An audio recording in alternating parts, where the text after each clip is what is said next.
Verne et Delépine avec Jean Dujardin et Yolande Moreau notamment. Régis Geoffrey, est-ce que vous êtes en mesure de dire « je pense avoir compris cette réforme des retraites », sa méthode, comment ça fonctionne, quel est le système, et si vous avez compris, grâce à qui ou à quoi ? Non, mais par contre, et en revanche, ce que je viens de comprendre il y a quelques jours, c'est que cette réforme des retraites ne sert à rien.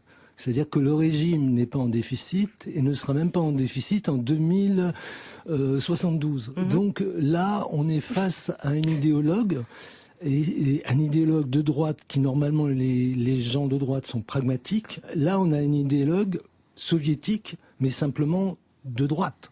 C'est très curieux, parce que là, le libéralisme... C'est pour ça qu'on est perdu, soviétique de droite, économique, je pars de l'école de Chicago, au départ est assez pragmatique.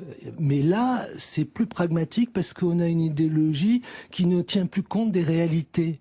Et simplement, quand vous êtes dans une dictature, c'est possible, vous êtes en Union soviétique, vous faites un plan, vous l'appliquez parce que vous avez l'armée rouge et le KGB.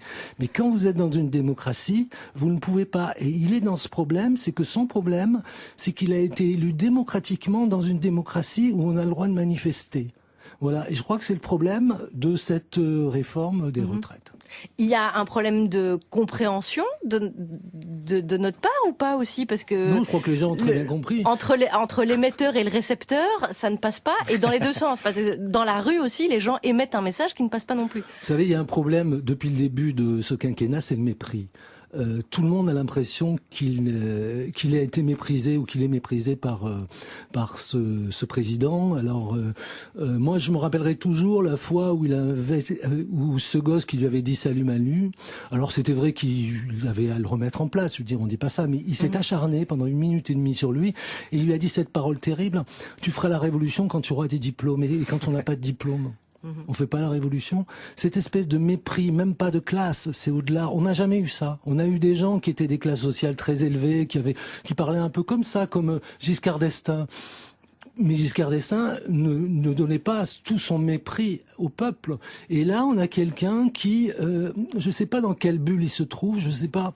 Je pense que ça serait intéressant de visiter sa boîte crânienne, mais on n'y arrivera jamais.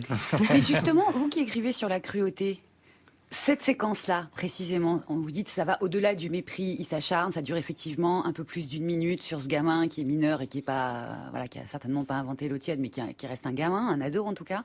Il n'y a pas une part de cruauté là-dedans ? Quand on sait qu'il y a des caméras qui tournent. Je dirais pas que c'est la cruauté, c'est la domination. Je pense qu'il a un instinct de domination. Je pense que c'est un dominateur. Voilà, je pense que il y a des gens qui ont un tempérament de dominateur, d'autres non. Vous avez des gens qui sont des chefs et qui dominent, mais qui n'ont pas une jouissance dans la domination, et puis qui pensent que l'autre existe. Et puis il y a des gens je sais pas, c'est un diagnostic que je ne saurais faire. Voilà. En tout cas, ce matin, sur notre antenne, Philippe Aghion